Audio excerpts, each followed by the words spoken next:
we make the sound of the satellite, breaking through gravity. I am Jagger 67. I'm affected, you're selected. I want you with your twisted hair and your lip ring stare.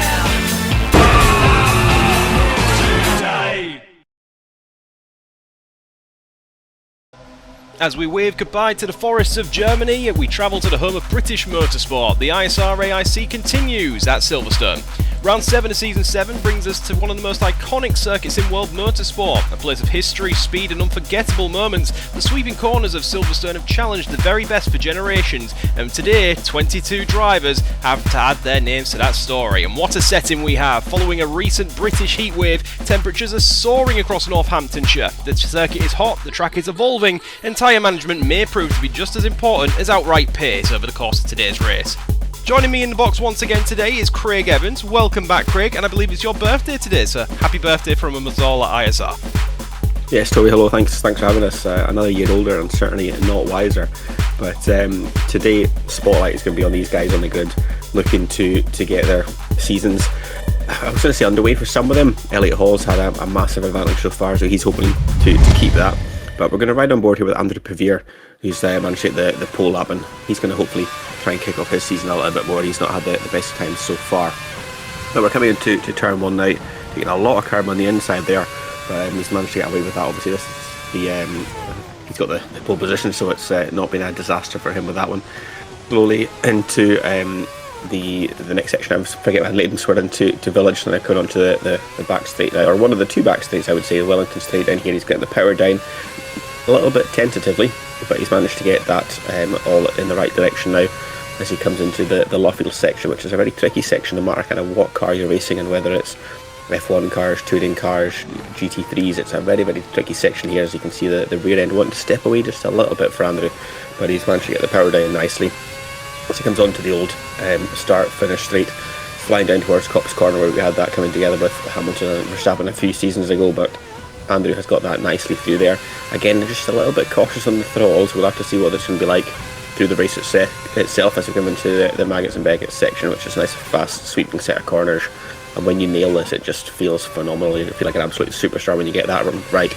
But on to the I would say is the actual back straight now, Hanger Straight, as we come towards the end of the lap now. Full throttle down here. We're going to hopefully see a lot of overtaking moves around the lap. Silverstone is one of the circuits this season that's suited to these cars, so I'm hoping we're going to get some good action today as we come through Vale now into Club, as we look to round off the lap here. So it's an important braking zone, as we've seen a few times with F1 over the years.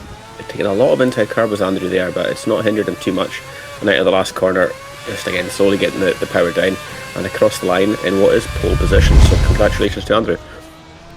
Well then, for Andrew Paviri's first pole position, of course, since Season 6 in Spa. I believe he's only ever won his 2 Grand Prix in Spa. Can he add a third track to his tally today? He will start today from pole position and give himself the best opportunity to do so. Olaf Odman lines up P2. He qualified very well in Brunner and lost out on the race to Elliott Hall. He'll be hoping to convert a front row to a win today. And then it's an all-ART second row. Douglas Anderson won here in Season 6, of course. He has the reigning champion Christian Braslov and his teammate alongside. A battle of pride between the two.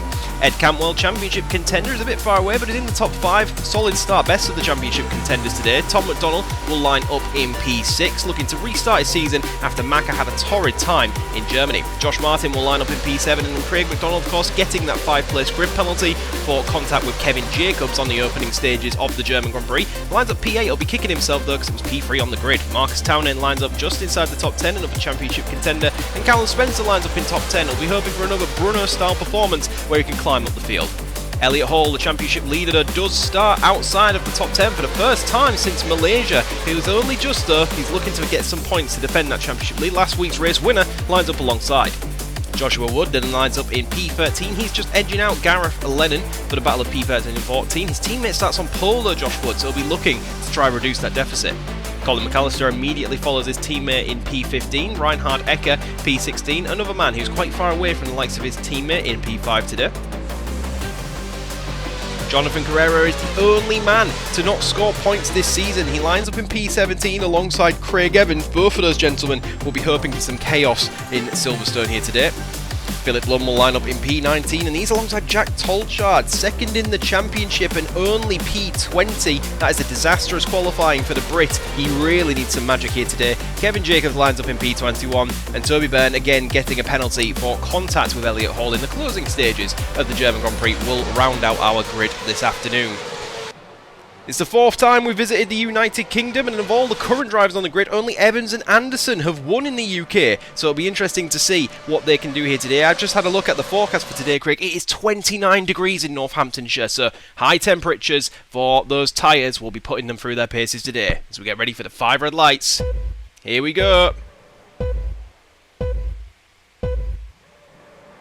It's lights out and away we go. Who gets the best start from the front row? Everyone's searching for traction off the grid. It looks like Olaf Odvan actually gets a pretty decent start, and he's alongside and moving up into P1 on Andrew Pavia, but Andrew Pavia has the outside line and the racing line, and he's able to reclaim that front spot as we move into the second section. There's already a huge gap between Vrazilov and everyone else. I wonder if we've had some absolute chaos going on into turn 1 potentially, because the grid is all dramatically spread out already as we're looking around, and it looks like Elliott Hall has dropped down into P21. He's behind his championship rival now of Jack Tolchard. What has happened to the championship leader on the opening corner? He's going side by side with his title rival, but we never thought they'd be doing this for P20 and P21. As we move up the field a little bit, Douglas Anderson is looking to try and make a move and get up into P2 alongside Olaf Odvan. Olaf Odvan defending pretty well at the moment, and he holds strong in this early stages, and then the ARTs looking like they might get a little bit involved as Christian Vrazilov looks for an opening, Craig. Yeah, it was a great start for everyone apart from Elliott Hall by the looks of things. It seemed pretty tidy, but I was going to say that's massive for the championship, but do you know what? It doesn't really matter because it's Elliott Hall and Jack Tolchard, and they're both at the back getting 0 points, so it's really not going to affect it all that much. Only Ed Cantwell will be gaining ground at the moment, and he's a good 30 odd points behind Elliott Hall as things stand, so it's not going to shake up the championship too much just yet, but Elliott Hall will not be happy in that helmet, and he's going to have his work cut out to try and get up through the field today. Looks like he's also on the harder set of tyres. You can correct me if I'm wrong there, Toby. I'm just looking at the graphic on the side. But yeah, we'll see how the strategy pays out, see what everyone can do, and see if Elliott Hall can make those positions back as he's now pressuring Evans as we come towards the end of lap 1. Toby Byrne looking up the inside of Elliott Hall. These two came together last time in Germany. Will there be further contact this time around? No, side-by-side action through into Stowe. Round the outside of Tony Byrne, and he gets the job done. Elliott Hall looking to come back up the inside, and he clouts the curb. A little bit of frustration. I think that was a disastrous opening lap, and these are the pressures that the rookie has not put himself under. Oh, we've got an accident happening in the final corner. We have a little bit of a blockage going on. It looks like we have a nemesis and a sim staff, which will be Jack Tolchard, the championship rival. Well, Elliott Hall definitely doesn't need to worry about his most immediate rival now, Craig, because he's in the side of his teammate coming out of the final corner. A virtual safety car is called, and we have our first 2 casualties of the opening lap. And just before I hand it back to you on these replays, Craig, just to clarify, Elliott Hall is on the C5, which is the ultra soft, so those tyres will not be going very far today. Well, there we go there. So he's picked the wrong strategy for having an accident, sadly, as Elliott Hall. But we're on board here with Olaf Odvan coming off the line. A lot of wheel spin for everybody, as he said, but he had a little less wheel spin than Andrew Pavia, and he's managed to get up the inside.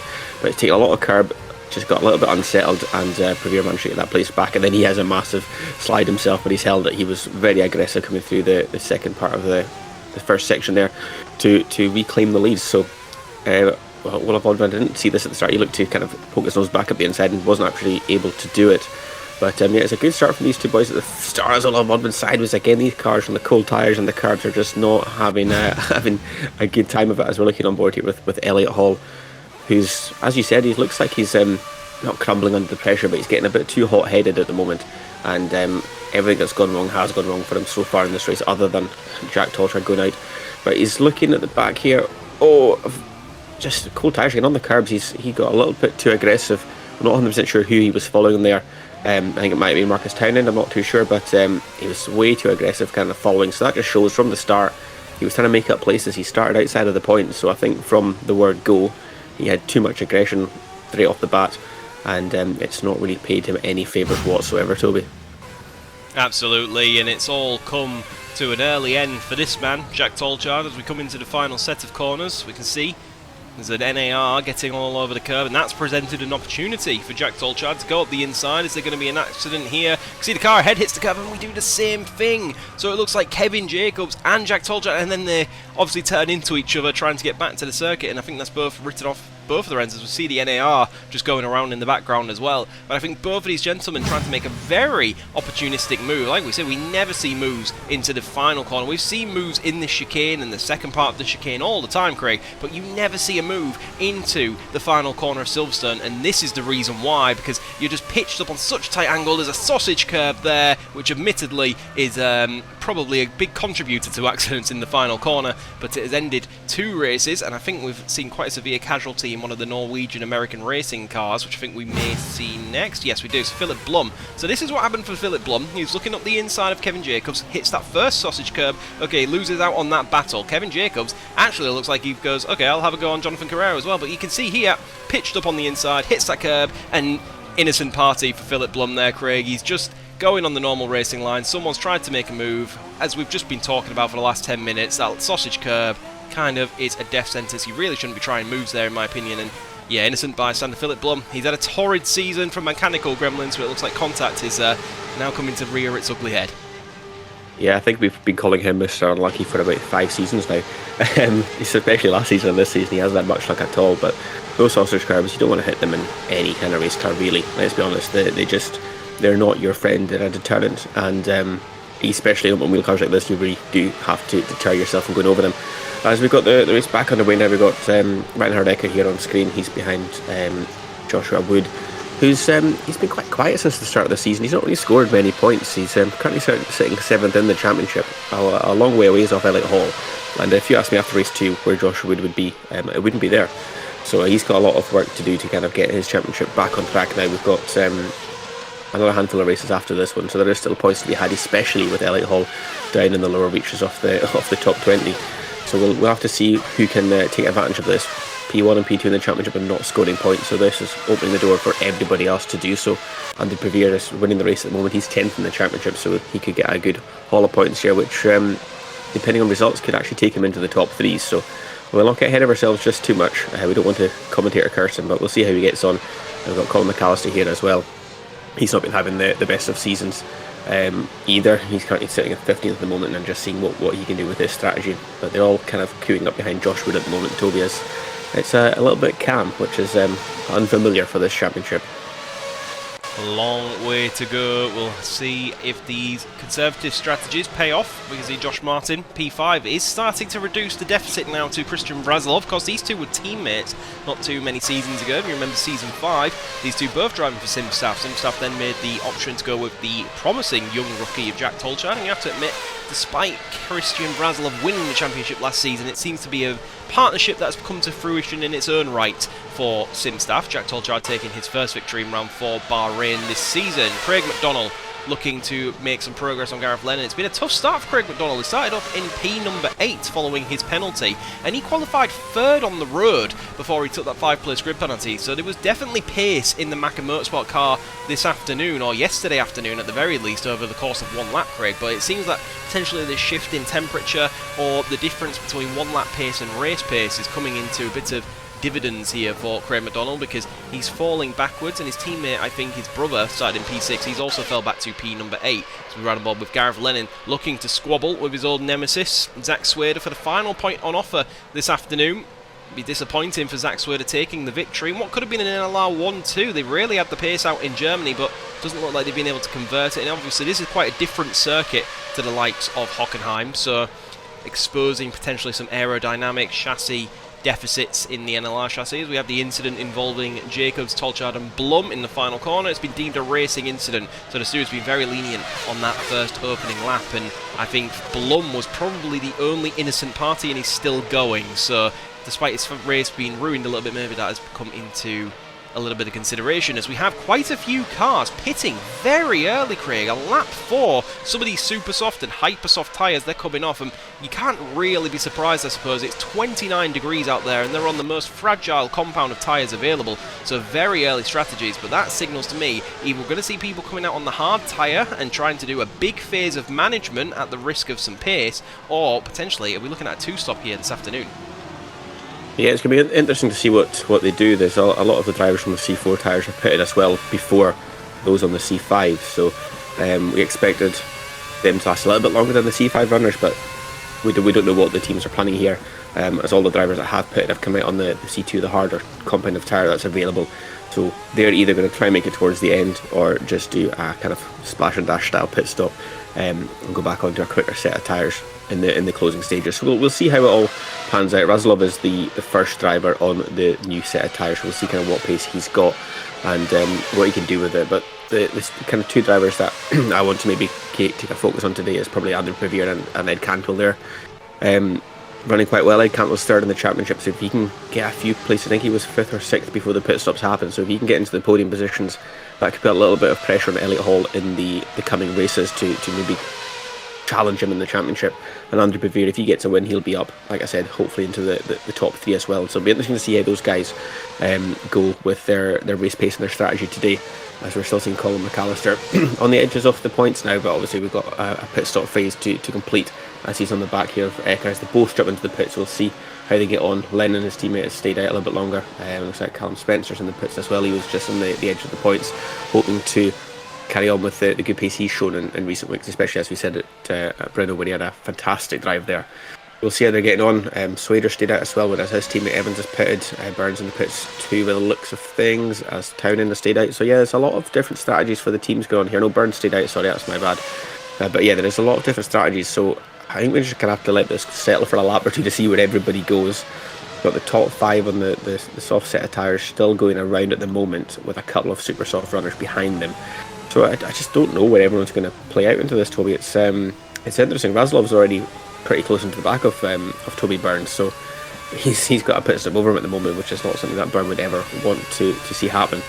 But this is going to be interesting. We've got to see Josh Martin as well. He's already pitted. He's going to put the pressure on Razalov, because that's a potential battle for the lead once all this plays out. So yeah, there's a lot to consider here, and a lot of unknowns still to have answers for. Yeah, I'm just thinking about the people who picked first, which I believe was spearheaded by Wood and Carrera, was some of the first people to pit, and they've obviously not really benefited from the undercut, so that's potentially because their track position was quite low. It was down in P13, anywhere between P13 and P17 if I recall. I believe these two were actually quite separated, and they're now right on the back of each other. So Andrew Pavir is moving into the pit lane, so is Olav Oddvun, so our race leaders coming into the pit, so is Anderson, so is Ed Cantwell now, so is Marcus Townend, so we're going to maybe potentially see that shift in strategy here. Craig McDonald's brother, Tom McDonald, is now into the pit lane as well. So the top 6 all in pit lane. I would imagine Swader comes in as well. Yes, Gareth Lennon likely to follow also on them hyper-soft compound tyre. Gareth Lennon was really starting to fall off the back of Zach Swader, so I imagine he'll want to get off that rubber. And then Toby Byrne then remains the only driver not to pit, and he's in the pit lane as well. So everyone has now pitted for their first stop, Craig. We were about to see where these shuffles take us and what the new order is after the first round, what we presume is the first round of stops, unless anyone is trying to make a longer strategy work this afternoon. We see Christian Razalov riding on board. He's going to slot out behind Marcus Townend, so I think Christian Razalov has actually lost a couple of spots on the attempted undercut. He was running behind his teammate Douglas Anderson in P3. He's now dropped 2 places to Cantwell and Townend, who've had fantastic pace on the in-lap of their tyres, sorry. So Ed Cantwell is now in a DRS of Douglas Anderson. Douglas Anderson has nobody in front of him to provide him with DRS, so Ed Cantwell can begin adding that pressure onto the final podium spot, who is currently occupied by last season's race winner, of course, around here. He won in Season 6, and I believe that was quite a crazy day for strategy as well. So Silverstone always throws up some flares in the ISR AIC. But Douglas Anderson has the experience of winning around here, but I believe last time Douglas was in the opposite seat. He was the hunter. He had the new strategy. He had the strategy really going in his favour. And now Ed Cantwell, like you say, has championship permutations to think about. He has an opportunity to reduce that deficit and put his name into the ring. But he also has Marcus Townend right behind him, Christian Razalov right behind him, Josh Martin's close to the back of this train now as well. So we are quite literally on the Anderson Express as he tows these drivers down the hangar straight. Yeah, we've got to remember Cantwell's come into this in a good vein of form. He finished second in the last round of the last race of the championship, so he's fully putting his name in the hat, as you would say, Toby. And he's like I said, sitting third in the championship at the moment. If he can get himself onto the podium here and pass Anderson, he's going to be right on the back of Elliott Hall with a handful of races to go. I think it's 3 races after this one. as far as I'm aware. So yeah, there's a lot on offer here, especially with Elliott Hall running dead last on the field at the moment. But Anderson, he's going to have to put up a stern defence, because all these guys are going to be racy behind him to try and get that last podium position. But Prevere and Odvin, they must have been setting some amount of pace before their pit stops, because they are away and clear at the front. Prevere's 10 seconds ahead of Odvin, who is a further 5 seconds ahead of Anderson. So those two have a lot of pace, and I don't see them getting caught at all. It is all eyes on the battle for third place, I think, for this last podium position. As we're seeing McAllister looking to put Swader under pressure, but we're back to the fight here for the podium position. We've got Ed Cantwell looking to put some pressure on Anderson, but he's just got a little bit of traction, a bad traction coming out the corner there, and he wasn't able to get close enough down the straight. But he's got to be careful. He's got Townend and Razlov behind him, and they're wanting to get as many points on the board as well. Townend is in the championship fight. He's just behind Cantwell in 4th in the championship. So there is still a lot going on here. So Ed Cantwell runs wide, and here comes the opening that Marcus Townend needed and wanted, and that is him up into 4th place. That was way too easy. But we'll see if Cantwell can challenge at all. I don't think he can, but we've got to watch what 3 wide now coming into turn. Well, I was going to say turn 1. I'm getting myself mixed up. I'm thinking I'm watching the touring cars here. I'm on the wrong circuit. But Ed Cantwell's still in 5th place. As he's got Townend back there. There was too much happening in that turn, and Ed Cantwell's got back through Townend. Razlov was not able to make the 3 wide work, and Josh Martin is now just pounced onto the back of this group. Toby, there is a lot happening here, and I'm looking at the wrong circuit. Yeah, Marcus Townend straight back on the offensive though, looking to try secure that 4th place. What a battle we're seeing between the two Brits at their home Grand Prix up the inside of Stur. Marcus Townend moving up into P4. He got the place, he lost the place, but he gets the place back again. The 2 green, white and red liveries going hammer and tong here. You would be mistaken for thinking the Union Jack was green, white and red, not blue, white and red. But here we go, Marcus Townend has moved up into P4, and he will now have the opportunity to apply some pressure onto Douglas Anderson. And I tell you what, Craig, all of that battling has allowed us to bring a new challenger. Tom McDonnell has closed up onto the back, so this is your battle all the way for the podium to the final 8th position. And in the old F1 format, that would be your final point on offer. But I tell you what, there is only a 5.5 second gap to Callum Spencer, who is towing Craig McDonnell along nicely. So if these guys get pretty scrappy, which it looks like they might be about to do, we could soon see this battle all the way from the final podium to the final point on offer this afternoon. But here we go. Douglas Anderson holding pretty steadfast, it has to be said, at the moment. He's doing pretty well, despite not having any DRS to tow him along. As we ride on board with him, Marcus Townend looking all over, looking for potentially a move around the outside. He's looking for some extra traction. Nothing there. He gets up on the AstroTurf there, and is Ed Cantwell going to do the exact same thing that Marcus Townend did to him a lap prior? Yes, Ed Cantwell now moves up into P number 4, and these guys are trading places like a dogfight, and it looks like Josh Martin in the background looking to try and make a move on his ex-teammate, but can't do it. Moving into the Copse corner as we move up into Maggots and Beckett's. Now Tom McDonnell all over the back of Josh Martin, looking for an opening this way, that way. You can't really make a move without someone going off the track in this segment, so they will hold fast, and we'll have another blast of DRS to bring us back up the hangar straight, and we'll see who can do what. But the gaps have formed a little bit now. Everyone should be safe, and they're all pulling each other along very nicely, which is very surprising. Douglas Anderson, and I think the little scrapping going on between Ed Cantwell and Marcus Townend is really helping Douglas Anderson this afternoon. As we see Craig McDonnell, we said he was making good moves, but it looks like he's actually not being pulled along that well by Callum Spencer, because Reinhard Ecker has gone around the outside, and Craig McDonnell gets a little Tokyo drift coming out of Stowe corner, Northamptonshire drift, and lose that position. But Ed Cantwell now just 4/10 of a second behind Douglas Anderson. Yeah, Anderson is not making any progress here with these guys battling. You'd think he'd be escaping up the road, but these guys are able to go side by side through a few corners.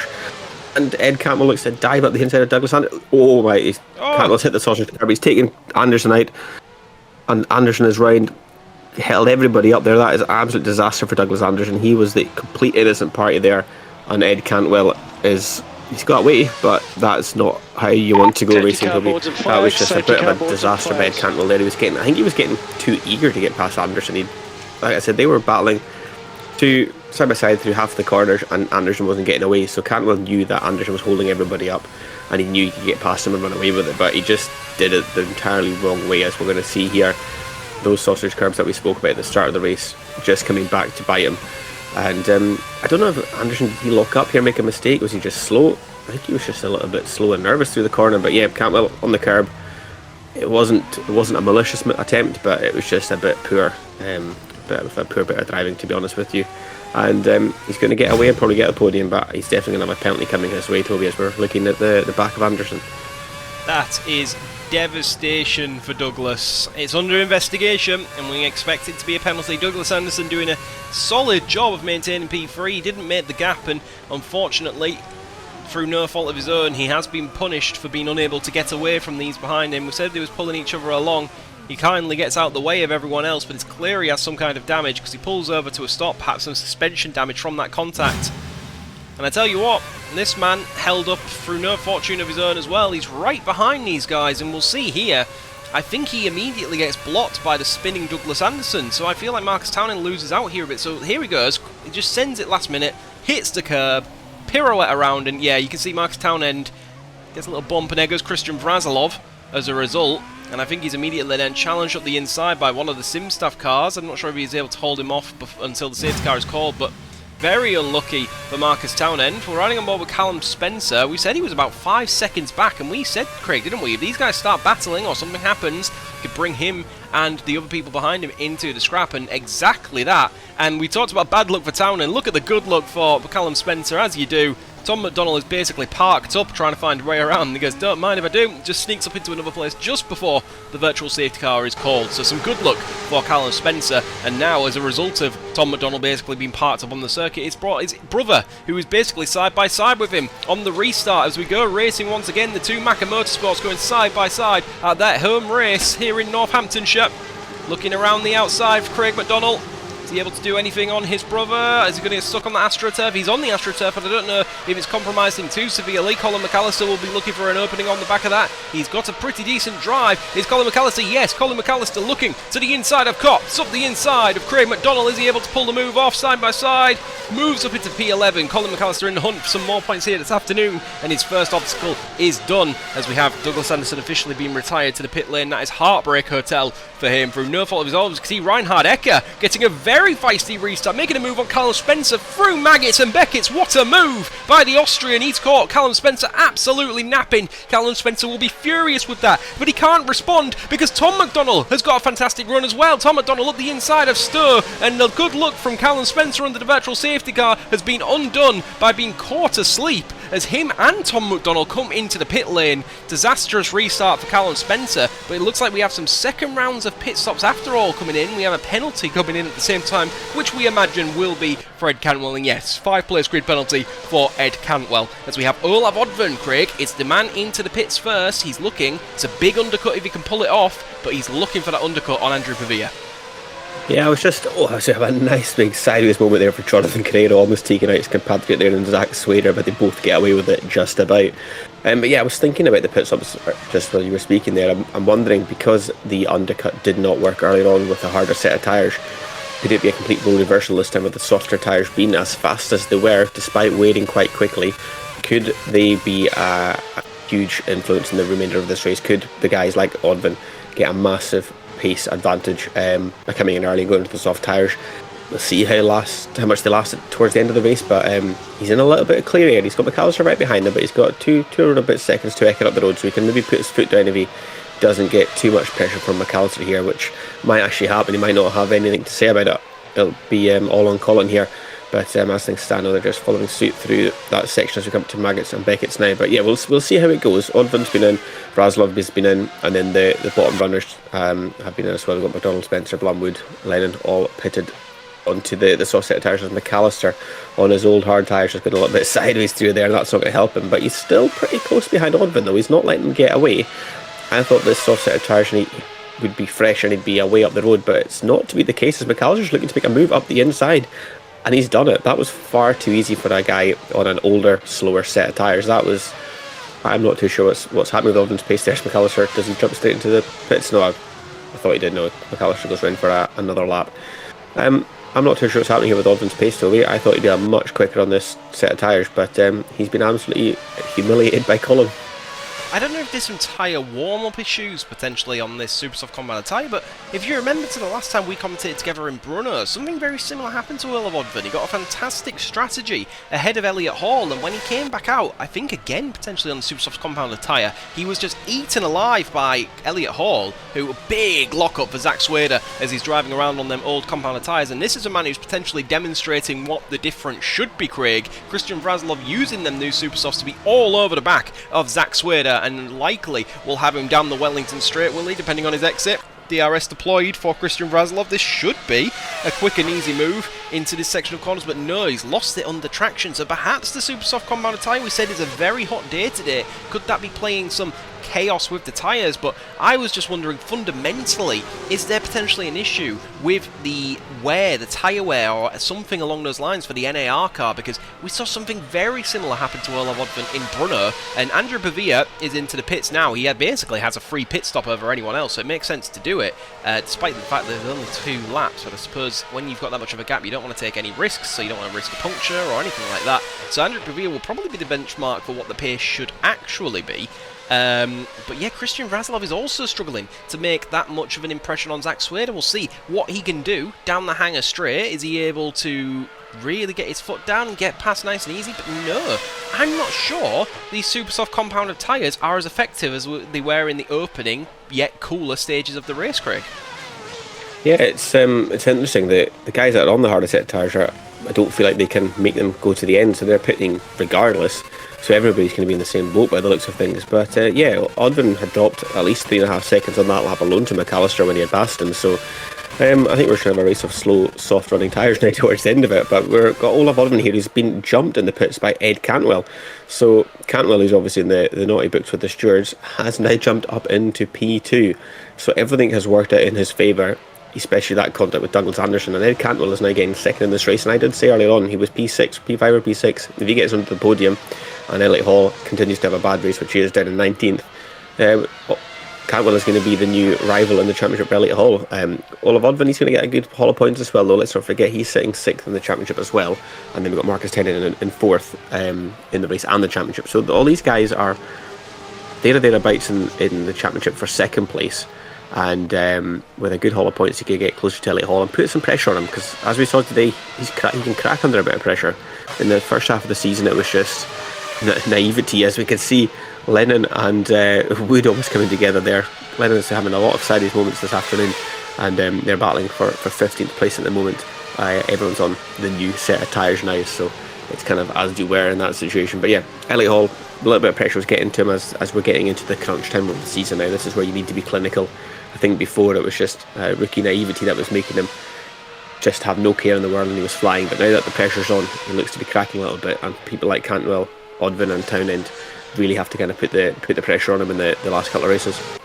These are what we would call in a boxing match the championship rounds, the championship winning rounds. Even though obviously a round of boxing usually, I believe, 3 rounds. We'd say MMA is one I'm a bit more confident with. There's usually 3 rounds, and in a championship match there is 5 rounds. So Elliott Hall has never been in this position. So for that analogy to work, Elliott Hall likely has never been in the championship that has gone this far in the distance, especially leading it for the first time on his first attempt. He doesn't know what to expect. Who doesn't know what to expect is Zach Swader, his compatriot and former teammate Josh Wood, sending a sneaky one up the inside of Snow, catches out Zach Swader and drops him down into P15. It's a disappointing result. Oh, big lock up there on the return, and Zach Swader almost couldn't see through the smoke as he now has, again, the man he's been battling with all race long, Gareth Lennon, back on the rear of him.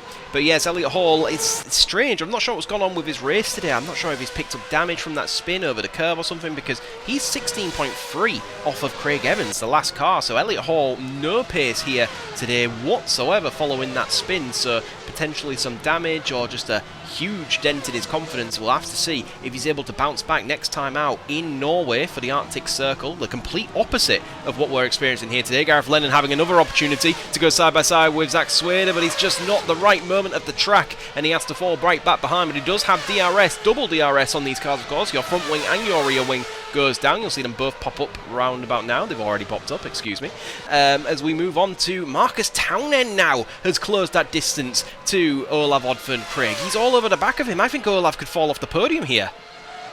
Almost definitely. I think he's struggling. Like you kind of pointed to the issues we had in Bruno before. He's just struggling. I don't know what it is. If it's just something he can't do or not. But Townend is up the inside here, and we've seen everybody pull this move so far. And there we go. Through goes Townend, easily done onto the podium. And like we said, he's still fighting in this championship as well. A good haul of points here. We'll take him hopefully within 20 or so of Elliott Hall, or not far away. So there is still a lot to play for. But yeah, another driver that's really struggled as well as Odin is Zach Swader. He was on the kind of just at the lower points positions after the first set of pit stops and coming up to the second set of pit stops, and now he's down in 15th. So he was hoping to get a double load of points from last week and this week, but yeah, just not to be for Swader either, as we've got Philip Blum now, who, what we were talking about being quite unlucky earlier on, is closing on Callum Spencer, who looks like he's struggled a little bit as well for pace after the pit stops. And Philip Blum is looking to maybe get some points on the board today for himself. He's sitting down in 20th in the championship, so any points would be appreciated for him. Because he's not having a good time, whereas Odin, his teammate, is having a much better season so far. So yeah, Blum's looking to pass Spencer on this last lap, but I think the one man that's not going to get past Toby is Andrew Pavia, who is he's run away with this. 30 seconds is an insane lead in such a short race distance, and yeah, no one's catching him.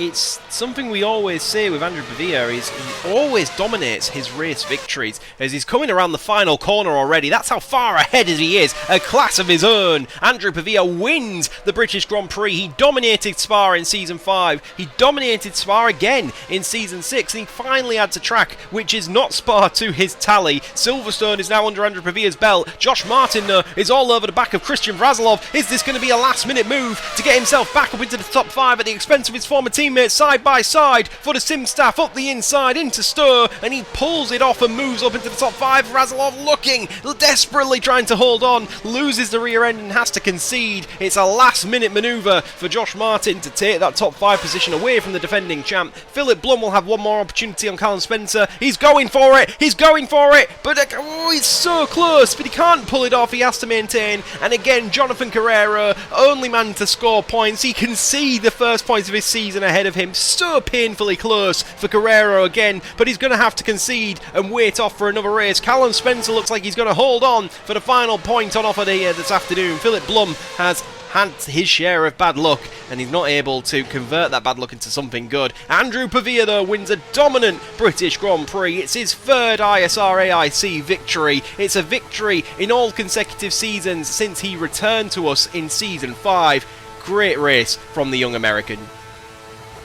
Yeah, fantastic result for Andrew Pavia. He'd done everything right from the word go, actually from qualifying even. Qualifying, decent race start. He managed to get his first place back through turn 2 after having a reasonably average start, but he did well there. And then Ed Campbell and Marcus Townend, they did as good as they can with Elliott Hall not scoring points today. I don't think Andrew Pavia was touchable at all, so those guys did the best they could to get themselves right back in the fight. And then we've got Odvin, he managed to hold on for 4th place. He could have easily slipped down behind Martin and Razilov if he wasn't careful. He finished 5th and 6th. Then Reinhard Ecker getting some more points on the board in 7th place, with Colin McAllister coming home in 8th place as well, and that's getting a good handful of points for him. He's not had some good races this season, so that's him getting a nice 4 points on the board there, with Tom McDonald coming in 9th and Callum Spencer rounding out the top 10 and getting the final points on the board, which will move him from 18th place to 18th place in the championship, so he'll be delighted with that one. And then Mr. Philip Blum coming home in the 11th place. But yeah, Toby, Cantwell and Townend, they'll be delighted with their results considering Elliott Hall not scoring any points today. Yeah, this is big for them. Obviously, Elliott Hall was not taken out fully, but he was spun around in Hockenheim, which dropped him from another solid haul of points down to, I think, only 6th for 7th place. So Elliott Hall's momentum is definitely being affected in the last few races. Admittedly, the Hockenheim incident was not his fault, but this was an error all by himself, and it was very similar to the error he made in Malaysia, if you remember, where he just sort of made a silly mistake and went around all by himself, and we called it a rookie error. And admittedly, Elliott Hall's campaign has not been littered by rookie errors, but they are coming in when it counts. He really needs to tidy up in the final 3 races. He would not want to throw away this opportunity to become the first ever person, outside of Season 1 of course, to win in his first attempt. Jonathan Guerrero, painfully close to the points again. He only manages P12. Craig McDonald drops to P13. Josh Wood P14 as his teammate dominates today. So perhaps a tale of two halves for JR Mobile 1. Zach Swader, as he says, struggling, only manages P15. Gareth Lennon finishes roughly where he started in P16. Burns 17th, Craig Evans 18th, Elliott Hall 19th, and then we have our DNFs. It says Andrew Pavia finished 20th. He did not. I'm not sure why it says that, but we will look into that. Elliott Hall, of course, then takes the championship lead with him into the final 3 rounds, but his advantage is significantly reduced. Is that just a 17-point gap now between himself and Ed Cantwell, and then there's only a further 11 points to Marcus Townend. To put that into perspective for you, ladies and gentlemen, if Elliott Hall does not score again next time out and Ed Cantwell takes another second place, as he has done in the previous 2 races, Craig, Ed Cantwell will be our new championship leader. So the invincible cushion that Elliott Hall perhaps thought he had has well and truly gone, and it is time to wake up. Yeah, I think you did say that last time we spoke. You mentioned Jonathan Carrero, for example. All he had to do was win 5 races and he'd be there. And it just goes to show that anything can still happen. Mathematically, anything is possible in this championship, and we have seen that today. Ed Cantwell and Marcus Townend both jumping Jack Tolchard to get into the top 2 and 3 positions. And Elliott Hall, still comfortable. All he needs to do is get some nice points finishes to round the end of the season. But another day like today, and he's going to be under an awful lot of pressure. As we're looking onto the second page on your screen here, people like Toby Byrne and Zach Swader are not getting the results they wanted today to kind of push themselves further up the field. And as we can see, Philip Blum getting points, that's moved him up into 20th place, so he'll be happy. Oh, sorry, he already was in 20th place, my bad, he finished 11th. I'm getting myself mixed up there, but there was a lot of good racing today. Elliott Hall's got a little bit of looking over his shoulder to do now. And on the other side of things, we'll see the team's points in just a second, but Nemesis didn't score a single point today, so the championship fight for them will be very, very tight as well. I know Sim Staff scored and GR Mobile 1 got a good result with Prevere winning, so there's a lot to fight for in both championships with the final 3 races. The final 3 races, so there's a lot that could still happen. And there we go, Colton McAllister, he did get points today, so he's still 21st and still trying to get himself out of the bottom reaches. But poor Jonathan Carrero, still on 0 points. I really hope he gets something towards the end of the season, because he's been unlucky, he hasn't deserved this, so we hope he gets some form. 12th place was good for him today, but he needs to push a little bit harder in the final races. He absolutely does. I mean, he won the final race of season number 6, so he's done it late on before. Will he do it again this season? And yes, it's very easy to forget about this, but we have an exciting teams championship. Look at this, Craig. Nemesis Racing, you said didn't score a single point here today, and now there's just a single point between them and Simstaff. 98 points just behind, and then 95 points for Team Disconnect, and then 89 points for Scuderia Alitalia, 88 points for JR Mobile 1, so anybody in the top 5, Craig, can take the lead next time out in Norway. That is a huge championship battle brewing for the teams, and then the bottom 5 are obviously, the bottom 6, sorry, are quite way away from anyone else, but it's still close in its own right. NAR, ART and Macca all separated by just 5 points, and then Northern Lights Racing, sorry, are not that far away either, and then CJ Motorsport and Beds in the Hedges probably have a bit more work to do, but what a fight brewing in that teams championship. Again, another championship, anything can happen there. You say the teams in the bottom 5 or 6 positions there, they are a bit away with it, but all it takes is one team to have a good point scoring race, and they can be right back in it. We've seen that so far with Nemesis. They've had a couple of good results, and that's why they're so high up the field. We almost had an NLR 1-2 last week, that would have put them right into it, but as things stand, 1st, 2nd, 3rd, 4th and 5th, anything can happen between these guys. They've had some excellent fighting today, excellent point scoring. I forgot completely about Scuderia Alitalia. They had a great result with Townend, so that's put them right back into the fight as well. So anything is possible. These last 2 races are going to be fantastic, and NAR, they might be looking for a good result on home turf. 100% yes, we have those guys. And then Norway's next time out, we have Olav Oddbjørn, of course, having his home Grand Prix. He will be hoping for better fortunes and a bit more good luck, and it will be the complete opposite of a hot Silverstone. We travel to the most northern racetrack in the world, the Arctic Circle Raceway. It's going to be a cold one for us. Bring your winter jackets. But until then, thank you so much again, Craig, for the help. Happy birthday from myself and the rest of the ISR team once again. And until next time to you folks at home, thank you for watching, and we'll see you next time. Do not miss it. The championship is heating up. Bye bye.